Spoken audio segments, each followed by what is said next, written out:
మెట్పల్లిలోని వెంకట్రావుపేట్ దర్గా వద్ద municipal chairperson రానావేణి Sujatha Satyanarayana Ramzan వేడుకల్లో పాల్గొన్నారు. దర్గా వద్ద రంజాన్ ప్రార్థనలు అనంతరం వారికి రంజాన్ శుభాకాంక్షలు తెలియజేశారు. మున్సిపల్ చైర్మన్ రానావేణి సుజాత సత్యనారాయణ కోమిరెడ్డి కరం మాట్లాడుతూ మెట్పల్లి మున్సిపల్ 26 వార్డుల మైనార్టీల సోదరులకు రంజాన్ శుభాకాంక్షలు తెలిపారు. సిఐ లక్ష్మీనారాయణ ఆధ్వర్యంలో ఎస్ఐ శ్యామరాజ్ ఎలాంటి అవాంఛనీయ సంఘటనలు జరగకుండా ప్రత్యేక బందోబస్తు ఏర్పాటు చేశారు. ప్రపంచంలో ఉన్న ముస్లింలంతా ఒక నెల రోజులు ఉపవాస దీక్ష చేసుకొని పవిత్రమైన రంజాన్ నెలలో ఉపవాస దీక్ష చేపట్టి అల్లాను కోరింది ఏంటంటే ప్రజలంతా సుఖంగా ఉండాలి, సామరస్యంగా ఉండాలి, సంతోషంగా ఉండాలని వారు కోరింది. కాబట్టి నిజంగా అల్లా కూడా అందరి మీద కరుణించి ప్రజలందరూ సుఖంగా ఉండేటందుకు, సంతోషంగా ఉండేందుకు, వాళ్ళు అన్ని విధాలు అభివృద్ధి చెందేటందుకు ఆ అల్లా దీవెన ఉంటాయని మేము కోరుకుంటున్నాం.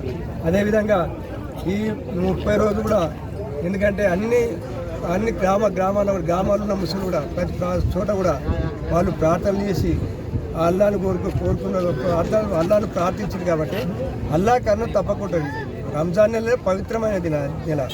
ఈ పవిత్రమైన నెల పవిత్రంగా ఉపవాసాలు ఉండి పూజలు చేశారు. కాబట్టి అంతా ప్రపంచమంతా సుఖశాంతితో ఉంటారని ఆశిస్తున్నాం. ఒక మైనార్టీ సోదరుడికి షాద్నగర్ నియోజకవర్గంలో ఉన్న ప్రతి మైనార్టీ సోదరుడికి శుభాకాంక్షలు తెలియజేస్తూ ఉన్నాం.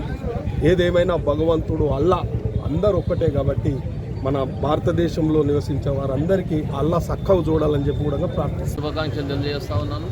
అదేవిధంగా భారతదేశంలో ఉన్న ముస్లిం సోదరులందరికీ రంజాన్ శుభాకాంక్షలు తెలియజేస్తూ ఉన్నాం.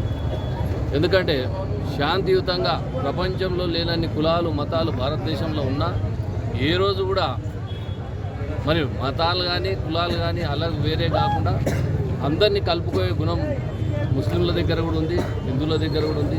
ఇది ఐక్యంగా చేస్తున్న పండుగలాగానే కనిపిస్తూ ఉంది. కాబట్టి రంజాన్ శుభాకాంక్షలు మరొకసారి తెలియజేస్తాం.